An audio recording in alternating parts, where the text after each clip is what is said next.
Posso começar? Olá a todos, muito boa tarde. Sejam bem-vindos a esta sessão, nesta segunda dia da Roda da Letra, Festival Literário Local, de saudarmos a todos, provavelmente, um grupo especial do Ricardo Pinto. Parabéns por mais esta edição do Festival Local que nós temos também. Uma saudação, claro, muito calorosa ao nosso convidado, ao João Vicente Silva. Eu começava por fazer uma apresentação, vou correr aqui da nossa biográfica muito mais recente. Nasceu em Algarve em 1959, viveu no Rio de Janeiro, como se licenciou em História, desde 1979, que é o colaborador do Diário de Notícias, onde nós nos conhecemos numa breve passagem pelo grupo de Diário de Notícias há 7 anos. Recebeu em 2021 o Prémio de Carreira de Jornalismo do Festival Literário de Escritaria e publicou, neste ano, uma longa viagem com base no Valente, numa série de contas com os autores dessa marca, António Antunes, Miguel Horta, Álvaro Original, Via Programática e Manuel Alegre. Além da investigação literária, tem histórica, Álvaro Original fez mulheres que tomaram o partido, em 1961, o ano de Portugal, 1965, o ano do revolucionário de Fátima, a professora Alicia, que o substituto da guerra. Em 2013, recebeu o Prémio Literário Paulo de Gol, com uma série muçulmana, e a produção publicou também 28 livros em curso, A Hora da Ilusão, A Deus África, A Deus Casa Branca e A Segunda Bíblia de Fernando Pessoa. Em 2022, recebeu o Prémio Joaquim Mestre, do romance Cotidiana, da Associação dos Escritores do Alentejo, e em fevereiro deste ano lançou este livro, que vocês já preparados. O geral começou 25 e viu 2 meses antes dos capitães. E esse que vai comigo a conversar sobre o livro, também sobre a história, junto com o cara do movimento dos capitães, e 25 e viu 20 documentários sobre 90 anos depois. Eu vou estar aqui, e esse de 1980, numa altura em que este geral, Cristiano Popular, António de Silva, tinha já utilizado o Portugal, o exílio, e um ano depois foi, em 1981, um livro, ao título de Marechal Cândido. Depois, mais tarde, em 1987, se foi convocado, mais atrás, com grande ordem todo o Estado, parece que de forma organizada esta do para mim, Portugal Silva, na minha infância, bom, nessa evolução figura que eu primeiro enquanto fazer as características do jornal Permanentes, mas se for que a importância do livro que estamos a falar, o livro que saiu em 22 de fevereiro de 1964, é algo que conhecimento, mas não uma noção de livro. E eu li este livro desde o facto de olhar para lutar nesta obra de todo o período histórico. Sem mais demora, faça a palavra. Muito obrigado. Este é o que temos aqui no canal da Fundação Silva. E ele pergunta, bom, se vocês já sabem que o dia 22 de fevereiro de 1954, não sabem da grande futuro, mas João, como sabe, o dia 22 de fevereiro de 1956. Já vou tentar responder essa pergunta. Mas outra questão, se calhar, já disse, a história por trás destas pessoas, as pessoas com quem falaste e por que cresceu, não é? Pois é. Muito bom dia. muito obrigado pela vossa presença. Agradeço imenso porque vir a Macau e falar para tanta gente e, desculpa o que eu vou dizer, parecem com um olhar muito interessado. Portanto, para mim é um prazer. Agradeço a organização, designadamente sobre Ricardo Pinto e aqui ao José Carlos, por o convite e o outro por ter paciência de estar aqui a falar comigo. Vamos ao livro. Este livro é um projeto meu antigo. Eu fui jornalista durante 32 anos de Diário Notícias, saí recentemente, mas continuo ligado ao jornal, a colaborar, porque a direção só autorizou que eu saísse porque eu queria dedicar-me a escrever só livros e não queria mais estar a fazer jornalismo. O jornalismo, primeiro, talvez uma educação, mas os tempos políticos mudaram de uma forma tão insípida, populista, que deixaram de o jornalismo político, que era o que fazia principalmente, deixou de me interessar. Eu refugiei-me no jornalismo cultural para evitar esse problema. Mas a política, eu sempre gostei, portanto, este livro nasce até de um projeto que eu tinha pensado no próprio Diário de Notícias, só que em 2, 4 páginas de jornal não se consegue contar a história. E eu queria acertar contas com a história do livro do João Spiro, Portugal no Futuro. Eu, no dia 22 de fevereiro, eu não me lembro onde é que estava. Lembro que estava em Lisboa, lembro-me no 25 de abril ser um dia extremamente feliz, porque o meu pai ia para o Algarve, foi atravessar a ponte em Tom Salazar, e ao atravessar a ponte não o deixaram sair e voltou para trás. Havia uma revolução nas ruas, havia militares nas ruas. Então, porquê é que foi um dia extremamente feliz? Porque o meu pai não nos deixou ir à escola. E isto com 14 anos era a melhor coisa que nos podia acontecer, era um dia de férias, não íamos à escola. À tarde, não, fomos passear, nós e o povo todo, foi tudo para as ruas e fomos ver o que é que se estava a passar. E eu lembro de ver o Rio Tejo, uma freata que lá estava, e portanto, tem essas memórias. Agora, no dia 22 de fevereiro, lembro-me de uma coisa ali do livro, lembro-me de uma coisa que era o meu pai, que não tinha atividade política nenhuma, o meu pai era construtor civil, não tinha qualquer interesse em política, comentar muito o livro. Portanto, na minha memória está o comentário sobre o livro. E não é por acaso, este livro, quando sai em Portugal no Futuro, vende 230 mil exemplares em 2 meses. Portanto, entre o dia 22 de fevereiro e o dia 25 de abril, vende 230 mil exemplares. Ora, não há livros, tirando o Dan Brown e outros autores assim, best-sellers, que vendam 230 mil exemplares em 2 meses. E em Portugal não existe mesmo nada assim. Porquê é que o livro vendeu tanto? Diga-se que este livro tem uma importância fundamental para o momento político, já lá vou, mas no dia 25 de abril, na madrugada, quando os militares vêm para a rua, quando o movimento se torna vitorioso, o livro de João Spiro torna-se obsoleto. Deixou de ter qualquer papel histórico. Porque todas as teses dele, passado poucas horas, caem por terra e irão cair por terra nos próximos dias. É um livro que tem uma vivência de 2 meses apenas, um sucesso gigantesco. Porquê é que este livro tem um sucesso gigantesco? Sim.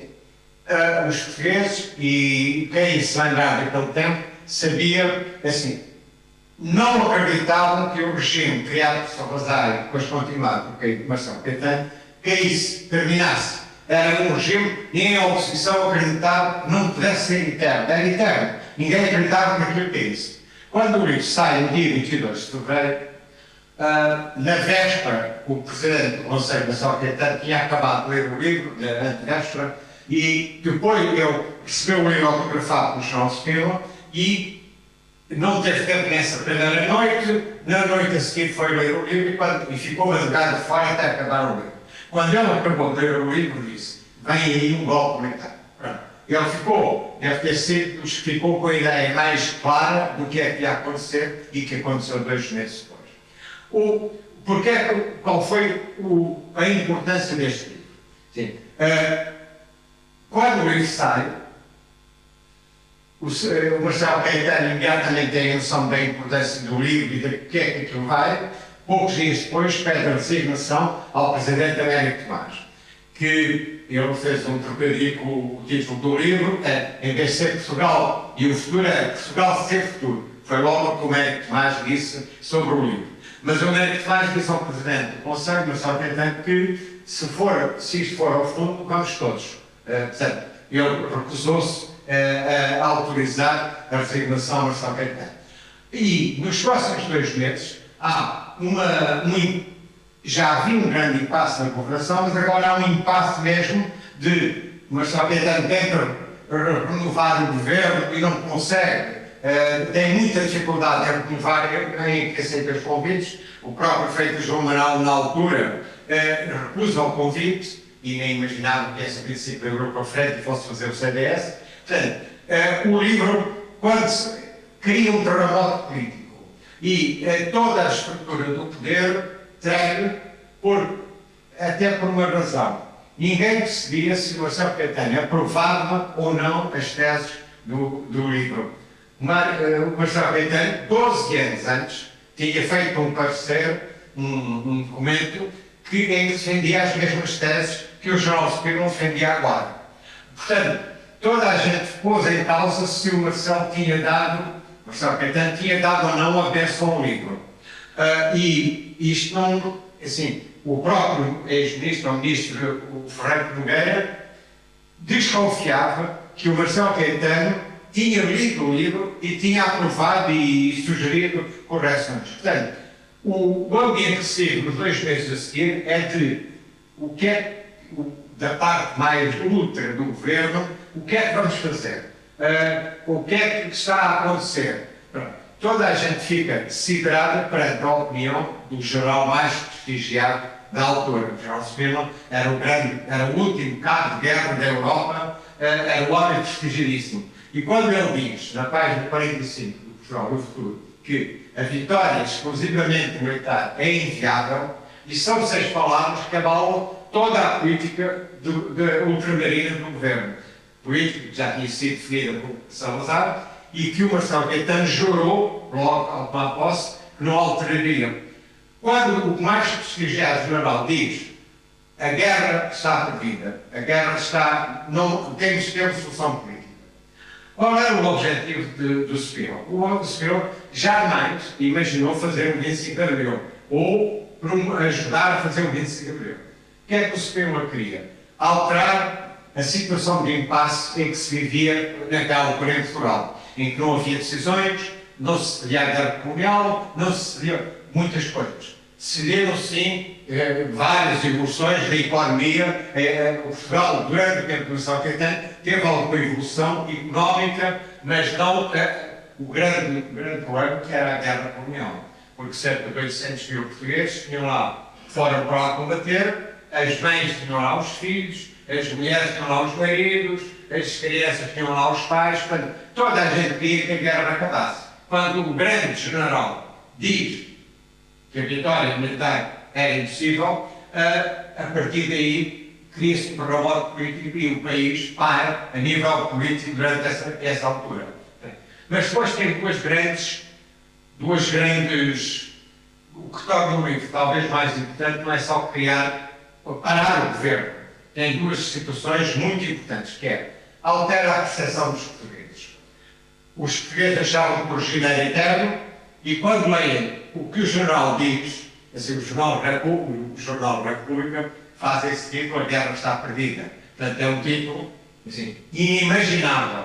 Assim, a censura nunca deixaria passar. Mas a censura foi enganada, aliás, o Spínola fazia questão de que conseguiu, com a sua capacidade estratégica, enganar várias vezes a censura. E aqui, não foi ele que enganou, mas ele deu dias antes ao Jornal da República o livro, eles fizeram notícia e o Jornal da República saía a seguir ao almoço. Então, o diretor do Rego Mais, o adjunto do Vítor Direito, vão almoçar à casa da Índia e quando voltam, a manchete do jornal, a primeira parte, já não tinha nada a ver com aquilo que eles tinham deixado feito. Porque um jornalista responsável pelo fecho do jornal, o Álvaro Guerra, olha para aquilo, e ele era um oposicionista, olha para aquilo e disse: já a edição tinha sido aprovada pela censura, podia ser impressa, olha para aquilo e muda tira lá do fundo do jornal, passa para o início do jornal e mete este título: a guerra está perdida.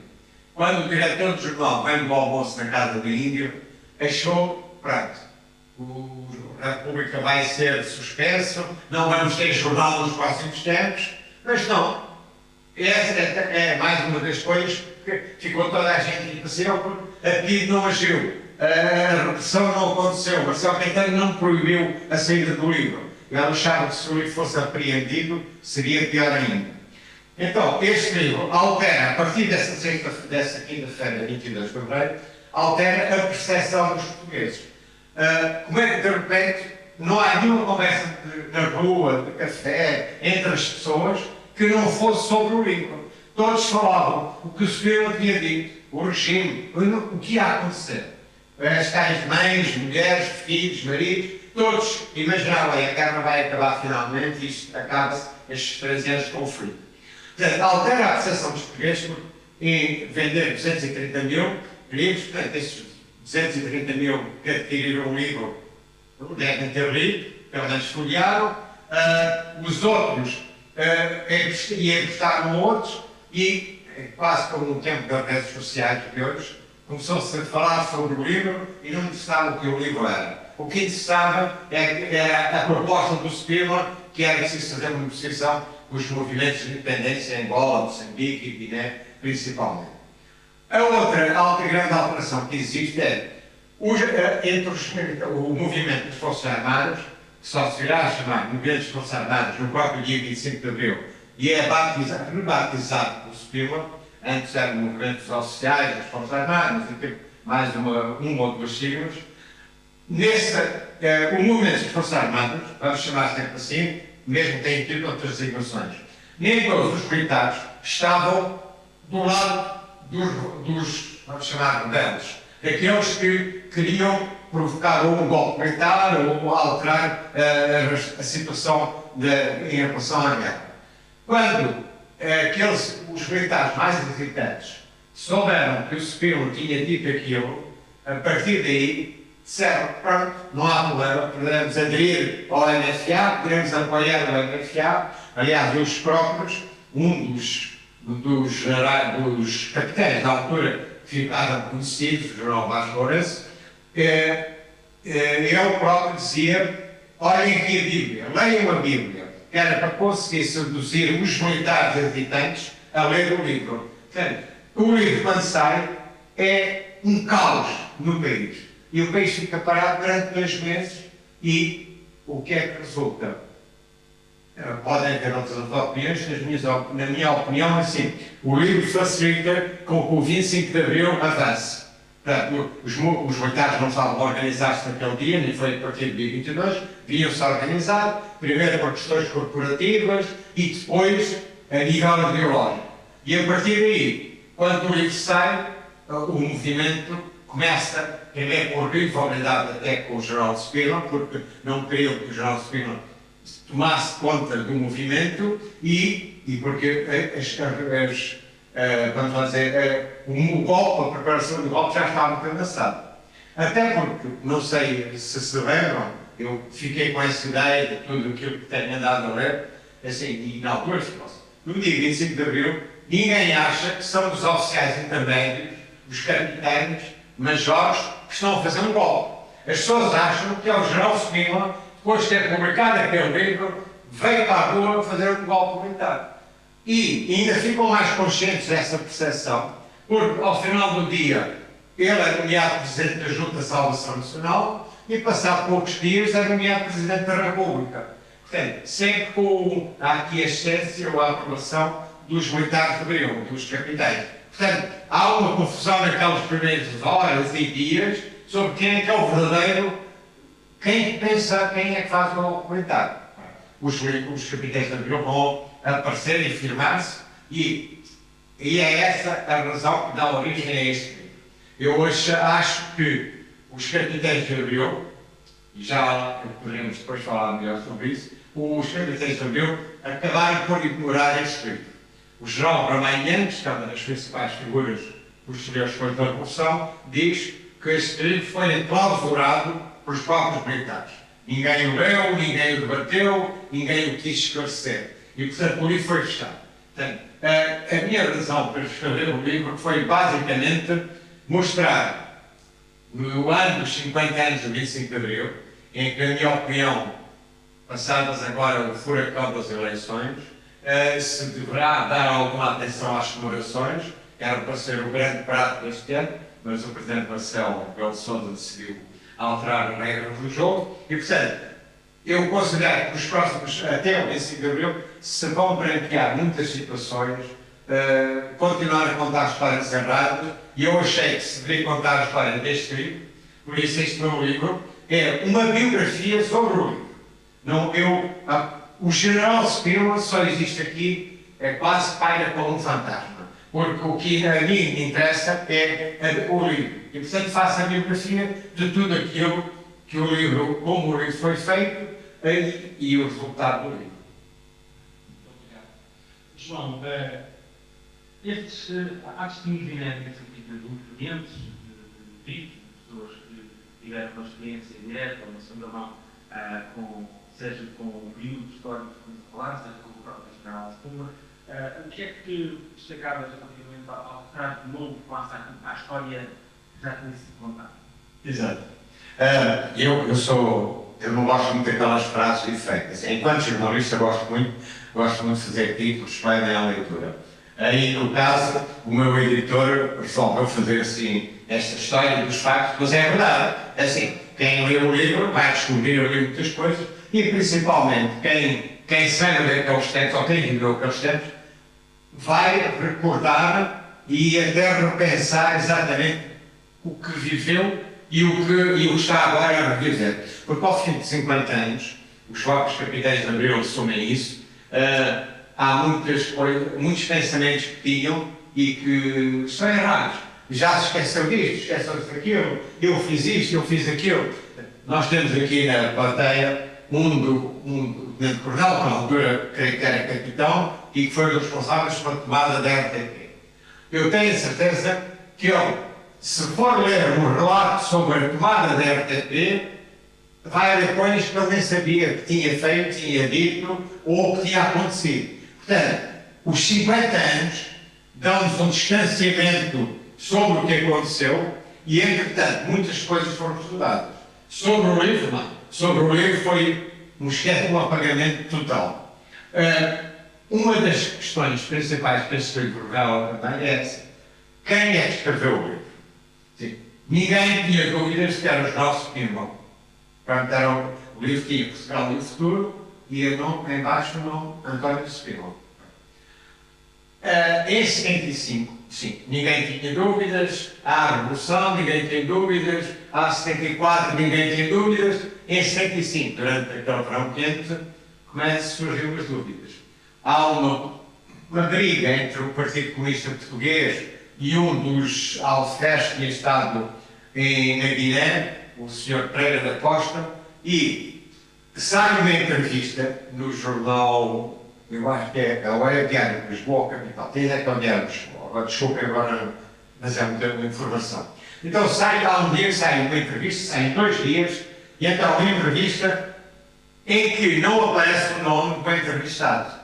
Portanto, nós não sabemos quem está a ser entrevistado, mas lembremos que este senhor que está a ser entrevistado foi uma vítima do General Spínola, que era um ditador, era terrível, e que o obrigou a escrever a maior parte do livro. Ele até diz que o Spínola disse: escreva isto.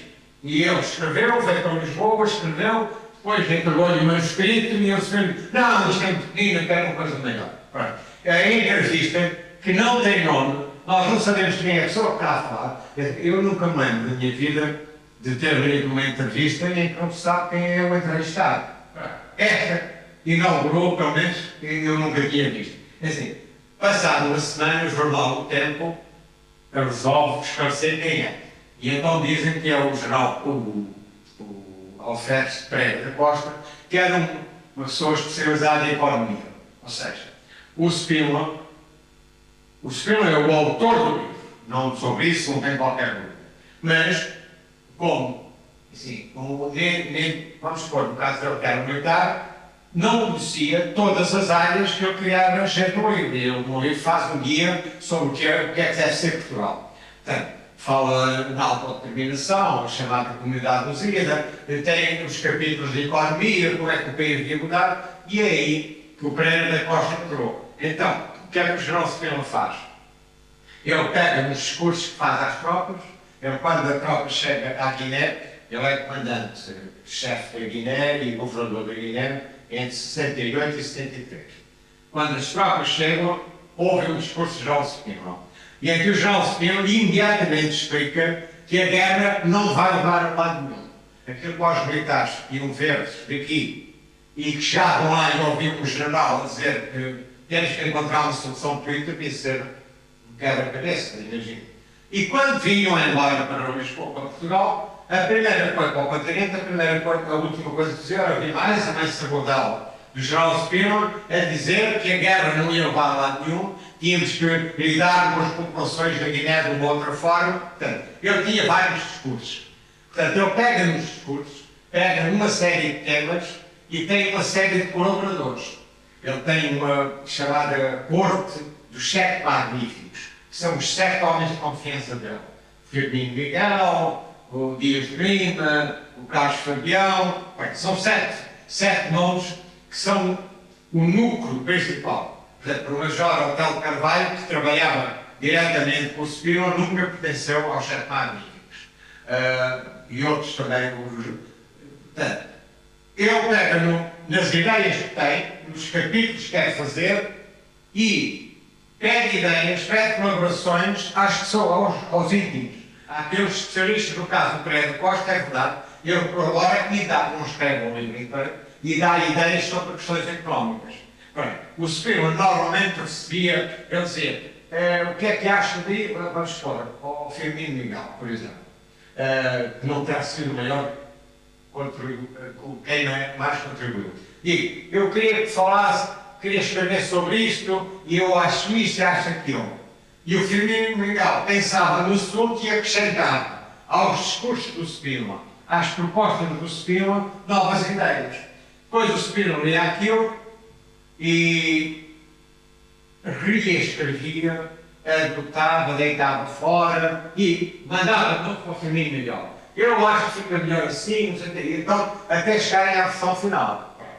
Portanto, todo o livro tem muitas contribuições de outras pessoas.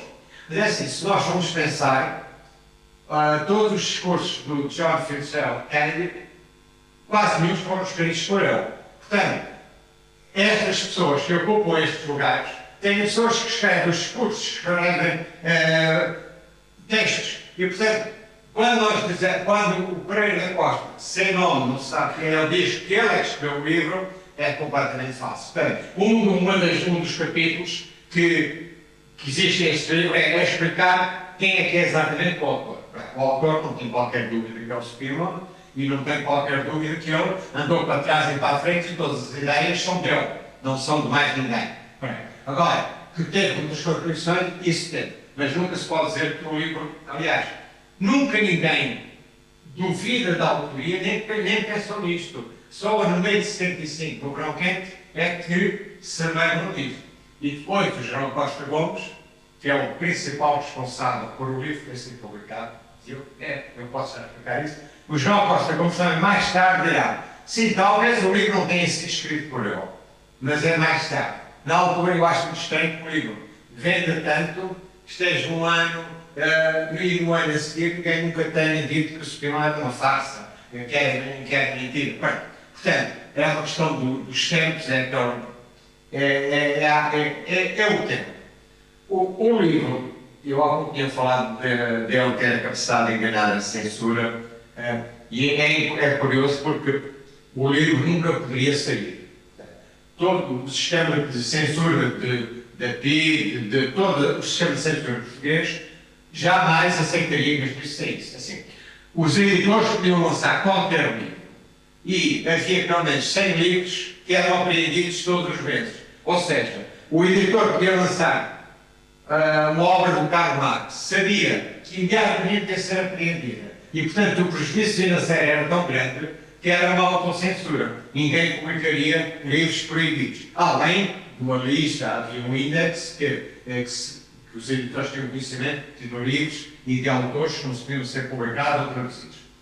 Então, como é que, assim, o Spínola é nomeado vice-chefe do Estado-Maior-General das Forças Armadas e nessa cerimónia o Marcelo Caetano diz-lhe, já sabia do livro, toda a gente falava em Portugal, vai ao hino das Forças Armadas, o Spínola vai publicar um livro, o Spínola vai publicar um livro. Toda a gente sabia, mas ninguém sabia o que é que lá estava dentro. Então o Marcelo Caetano, nessa cerimónia, diz: você só pode publicar o livro depois, não diz você, peço desculpa ter dito assim, o senhor-geral só poderá publicar o livro depois do seu superior da idade que autorizar. O superior da idade, que era o general Costa Gomes, que era um amigo, e o general Costa Gomes já tinha participado em 1961 numa tentativa de deitar abaixo o Salazar, que foi calada em 24 horas, quando o Salazar nomeou logo outro chefe de Estado, nomeou ministro, e portanto não houve qualquer, em abril, a chamada Arreglada de 61. E então, em conluio com o chefe hierárquico, os Costa Gomes, ele dá a ler o livro ao Costa Gomes. O Costa Gomes vê aquilo, desculpa a expressão, esfrega as mãos, isto dá cabo do regime. Vamos avançar. E então faz aí um parecer em que diz: nisto nem é como as ideias extremas da direita, nem como as ideias extremas da esquerda, é uma solução acertada e dá a entender que realmente até recupera opiniões do próprio Presidente Marcelo Caetano, Presidente do Conselho. E esse parecer segue para o Ministro do Ultramar, Silva Cunha, que imediatamente rubrica e autoriza a publicação, e não lê o livro. Ninguém lê o livro antes de chegar às livrarias, a não ser o Marcelo Caetano na véspera, em que já não podia fazer nada. E, portanto, ninguém sabe o que está no livro, ninguém lê o livro, e tudo isto é uma manobra que o Spínola faz, vai arrastando as coisas, pede o apoio do Costa Gomes, tem o apoio do Costa Gomes, e ninguém se quer comprometer. Portanto, o ministro não lê, ninguém lê, e usam o parecer, este parecer, publique-se. No dia, a Pietro podia ter mandado a prender, a censura podia ter mandado a prender. Mas o Marcelo Caetano acha que não. É um escândalo, ainda vai ser um escândalo superior, e principalmente a nível internacional, era uma coisa que preocupava a opinião da Europa, porque as próprias Nações Unidas já tinham regulado em 1964, nos anos 60, tinham regulado o que é que deveria acontecer aos territórios ultramarinos portugueses. Portanto, era melhor ficar calado. E foi assim que o livro sai, sem ninguém o proibir, e que a primeira edição é 50 mil exemplares, em que o Spínola negocia o melhor contrato sempre que algum autor tenha feito, 20% de direitos de autor, 50 mil exemplares, eu entrego o original e entrego um cheque. E é assim, nunca ninguém fez um contrato desta, pelo menos naquela altura, assim, entrego o original, portanto, o editor, Paradela, não sabia o que estava no livro. Não sabia. E então entrego-lhe o cheque, o Paradela Abreu, como editor, é despedido 13 dias depois, imediatamente, porque o regime não perdoou, mas o Paradela Abreu é talvez a pessoa que foi a pessoa que teve coragem. Depois do Spínola ter coragem de escrever o livro, o Paradela Abreu, o editor da Arcádia, teve coragem de publicar o livro.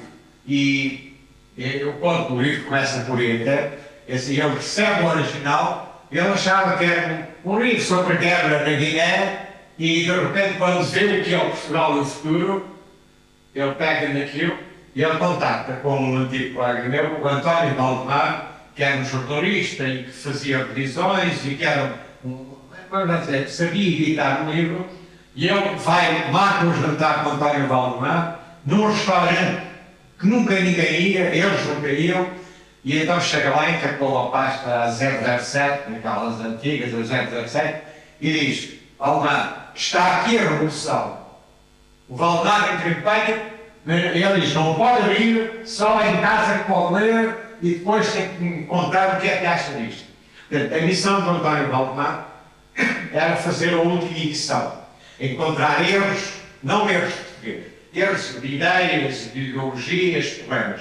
E ele realmente encontra, assim, o Valdemar diz, leia e depois digam. E marcou o almoço para o dia a seguir, ou seja, deu da noite para ler o livro todo. E ele realmente, o Valdemar, tem bem diz, isto é realmente uma bomba, a expressão que é mais usada para o livro, por militares, por toda a gente que agora recordou o livro, é que o livro era uma bomba.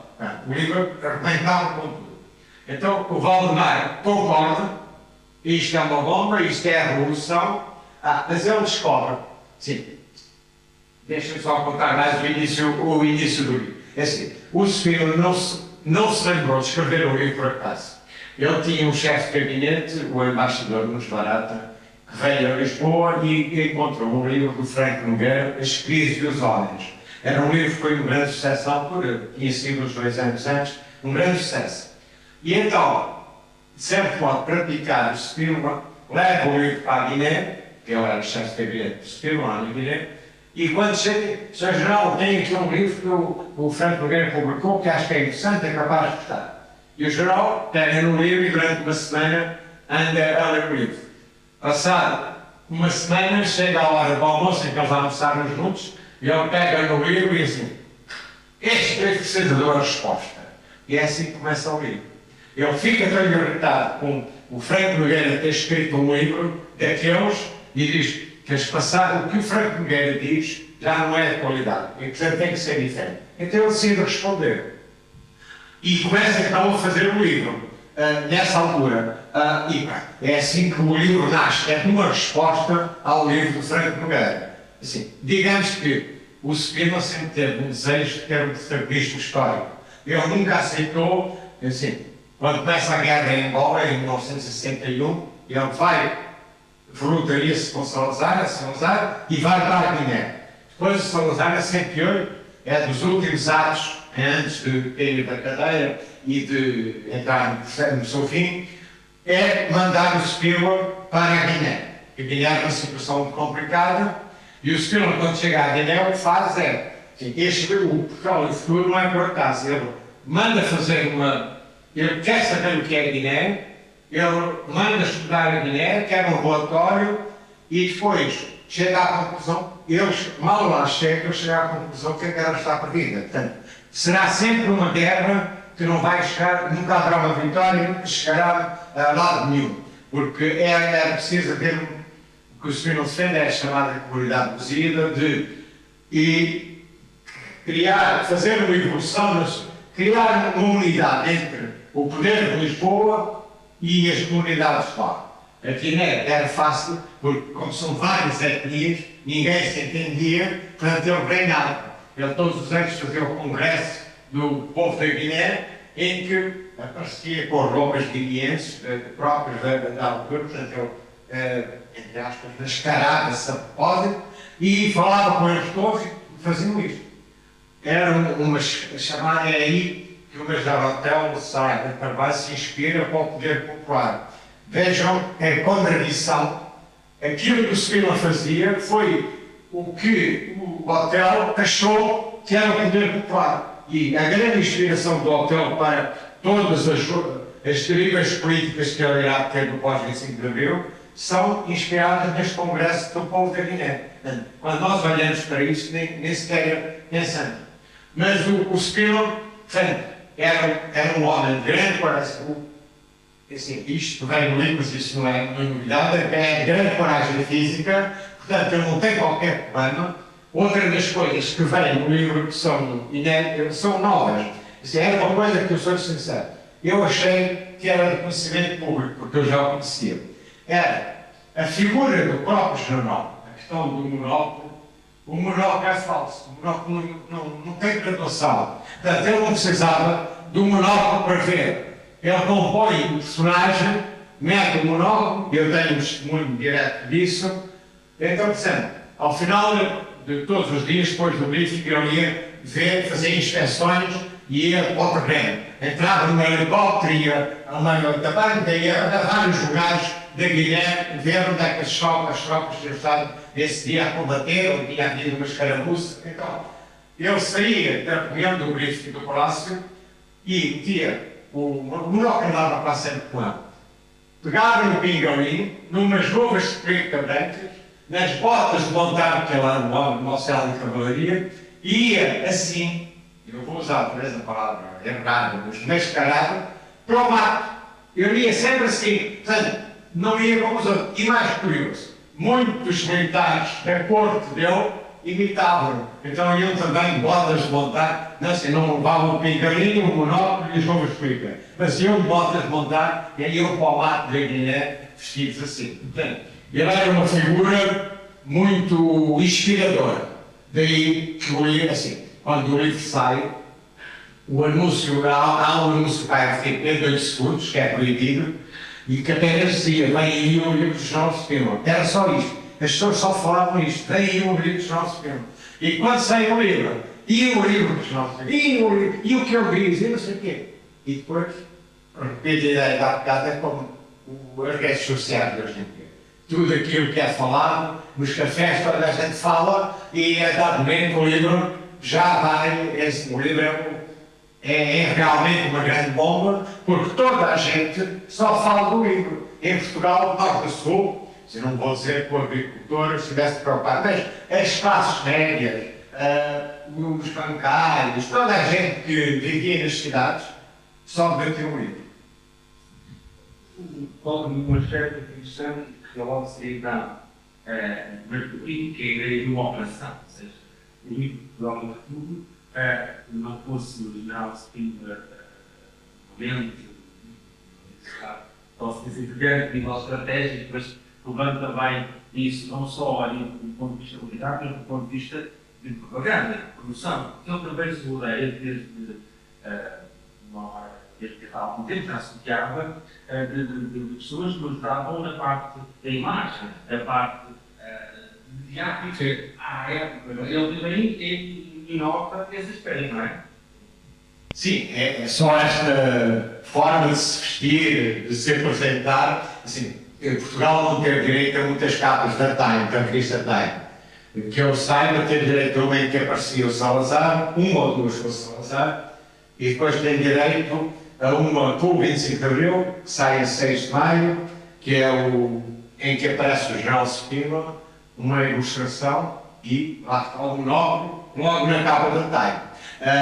Portanto, ele preocupava-se muito com a imagem. Ele era uma pessoa muito preocupada com a imagem, porque assim, quando nós olhamos para o General Spínola, é uma figura austera que se vê. Nunca se vê uma figura, uma pessoa, por exemplo, num dos capítulos eu conto para explicar isso. Quem conheceu o General Spínola, quem tem ideia dele, jamais imaginaria que ele fosse brincalhão ou sorrisse alguma vez. Mas ele fazia isso. Ele era casado com a Sra. Maria Helena e o irmão da Sra. Maria Helena, de vez em quando, era viúvo, então de vez em quando ia visitá-los à Guiné. E então, como o irmão não tinha nada de fazer, sentia-se obrigado a acertar os relógios todos do Palácio do Governador, que eram 8 relógios. Então, ele acertava os relógios todos e depois ia dizer ao General Spínola: já acertei os relógios todos, não tens mais problema. Então o General Spínola ia, convidava um dos 7 magníficos e vamos baralhar isto. Então ia e desorientava os relógios todos, alterava as horas todas. Chegava a hora da refeição e tocava um relógio aqui, outro ali, outro lá, e ele: então, não disseste que tinhas acertado os relógios todos e está a ficar cada um à sua hora. Ela fazia estas brincadeiras. É assim, eu nunca imaginava, isso eu descobri agora. Assim como, outra vez, o livro é todo muito sério, mas eu de vez em quando, de 4 em 4 capítulos, tento escrever um capítulo que seja mais conte histórias do próprio Spínola. E outra das histórias que aparece ele era era uma pessoa que acreditava no hipnotismo, na leitura da mente, e então, na reencarnação, eu tinha essas coisas. E um dos episódios que eu conto aqui foi uma vez ele foi ao Parque Mayer e havia lá uma revista de um dos números era um ilusionista, alguém que fazia a leitura da mente. Então eu estava a ler a mente de alguém do público e o Geraldo Spínola estava presente e diz para um amigo assim: eu vou tramar este senhor. E então, a dado momento, o ilusionista, eu vou chamar ilusionista, não será talvez a expressão mais correta, mas o ilusionista diz: está alguém a bloquear a minha atividade, faça favor de parar. E então o Spínola e vai-se embora e o espetáculo continua todo igual. Portanto, o Spínola tinha facetas que nós nem conhecemos, não temos qualquer ideia. Portanto, eu antes não esqueci-me de pergunta, peço desculpa, mas é a estratégia. Foi, exato, sim, sim.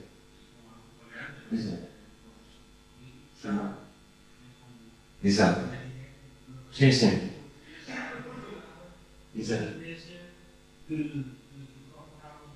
Exato. Sim, sim. Assim, ele tinha essa ambição de ter um lugar na história. De ser Presidente da República foi talvez o momento mais importante para ele. A publicação do livro catapulta-o para um estatuto, assim, na Guiné não era conhecido, entre os militares não era bem conhecido, mas o povo em si não conhecia assim tão bem os nomes. E quando sai o livro, o Spínola passa a ser do meio comum. É lá de casa, toda a gente sabe quem é o Spínola e o que é que ele faz e o que é que ele é capaz. E a partir daí, portanto, a saída do livro será o momento mais importante da vida do Spínola e a partir daí o que seria o segundo momento mais importante, que seria a primeira, era ser Presidente da República. Ele tinha esse sonho, ele já em 72 teve essa ideia, não são eu, os deputados da ala liberal, o Sá Carneiro, o Pinto Leite, tinham tido a ideia de colocá-lo ou como Presidente do Conselho ou como Presidente da República. Se fosse como Presidente do Conselho, o Marcelo seria Presidente da República, se fosse como Presidente da República, substituiria o Américo Tomás. Mas o Marcelo Caetano era uma pessoa muito fiel aos seus princípios. E se o Américo Tomás o tinha nomeado Presidente do Conselho, eu não iria trair. E, portanto, o Spínola afasta-se dessa corrida presidencial e deixa de ser esse candidato. E, a seguir, ao 25 de Abril, ele acaba por ser nomeado o Presidente. Porquê? Vamos a uma questão importante que é os capitães de Abril e a importância do livro. Assim, os capitães de Abril são capitães, são majores, são oficiais intermédios.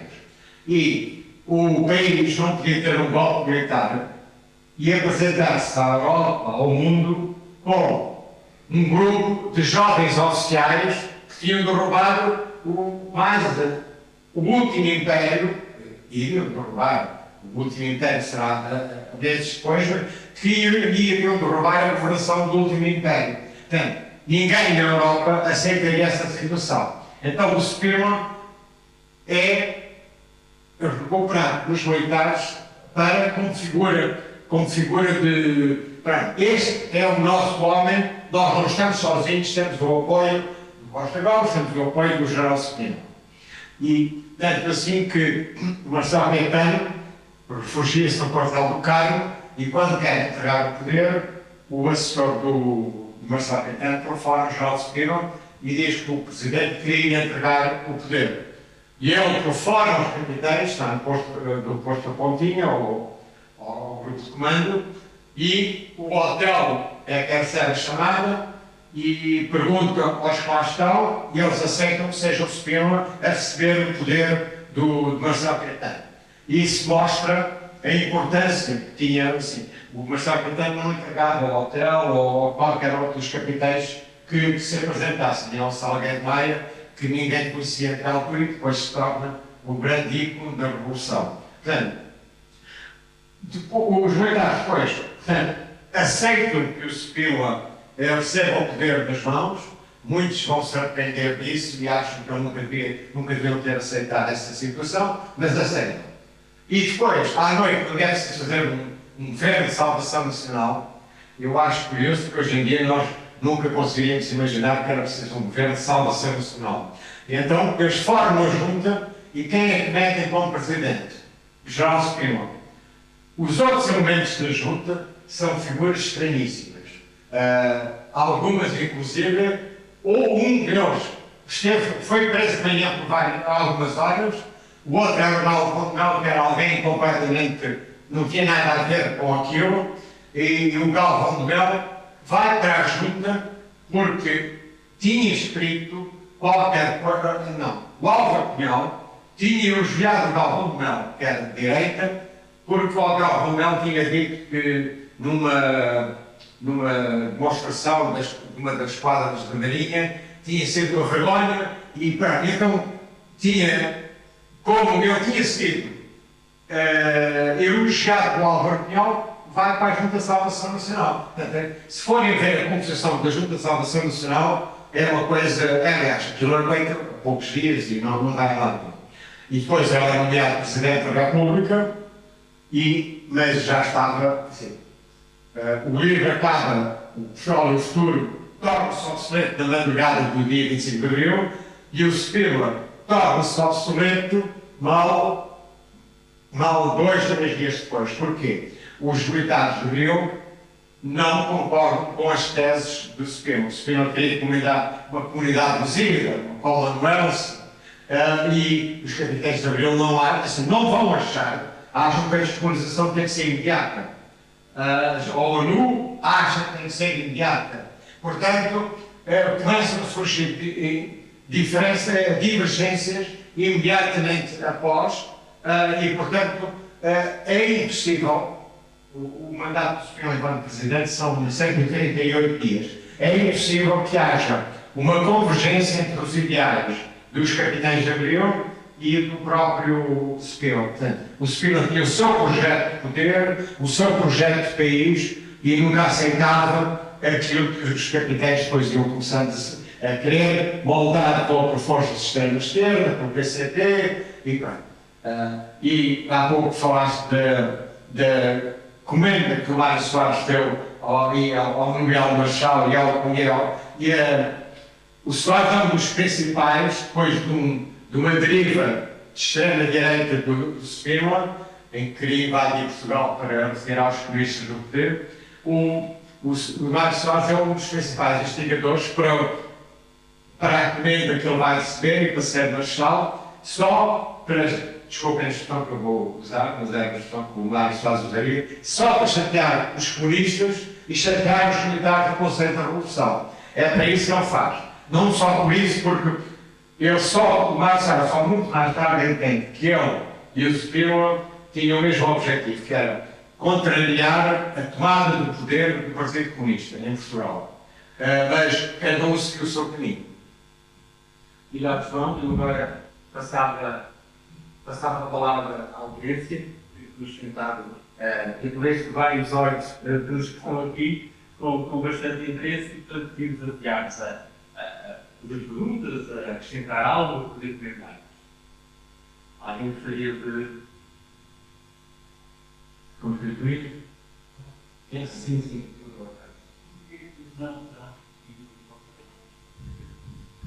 É assim, eu vou dar uma resposta, mas o Costa Gomes é o maior enigma que existe na história antes e depois de 25 de Abril. No dia 25 de Abril, o Spínola está em casa à espera de ser chamado, logo como preciso. O Costa Gomes desaparece. Vem-se a descobrir que foi para o hospital porque a mulher tinha sido internada, então estava no hospital militar. Pronto. Qual seria a razão? Sim, os militares de Abril, das várias reuniões que fizeram antes a preparar o regime, votaram em cada 8 votos e ele para o Costa Gomes e 1 para o Spínola. Portanto, a proporção do Costa Gomes era gigantesca. Seria sempre o Costa Gomes. Só que o Costa Gomes não tinha a ambição do Spínola. E quando sai o livro, o Spínola torna-se uma figura muito mais importante.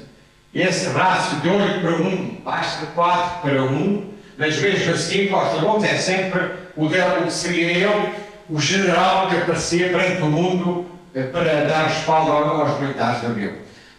Só que o Costa Gomes desaparece e acho que o Costa Gomes acaba por concordar que seja o Spínola o rosto, porque, desculpa, a justificação que ele dá é que o Spínola era mais conhecido.